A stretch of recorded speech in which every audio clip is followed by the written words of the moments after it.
ભરૂચના આમોદ નગરપાલિકાના ward number 4 માં સતત ઉભરાતી ઘટના પ્રશ્ને સ્થાનિકો ત્રાહિમામ પોકારી ઉઠ્યા છે. ખાસ કરીને મચ્છી માર્કેટના મુખ્ય પ્રવેશદ્વાર પાસેના જાહેર માર્ગ પર લાંબા સમયથી ગટર ઉભરાઈ રહી છે, જેના કારણે દુકાનદારો અને રાહદારીઓમાં રોષની લાગણી ફેલાઈ છે.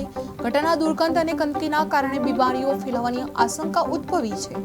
સ્થાનિક દુકાનદારોના કહેવા મુજબ આ સમસ્યા નવી નથી. અગાઉ પણ લેખિત અને મૌખિક રજૂઆતો પાલિકાને કરવામાં આવી છે, પરંતુ પાલિકા દ્વારા માત્ર તાત્કાલિક સફાઈ કરી કારણ દૂર કર્યા વિના કામગીરી કરવામાં આવી છે.